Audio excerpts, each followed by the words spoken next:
Hey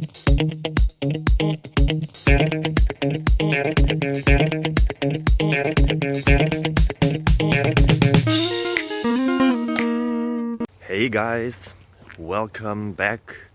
As you see here, we are outside in nature, far from civilization, at least 5 minutes. So, will I ever find back? I don't know. But I have some new questions here for you. So let's see if it helps you.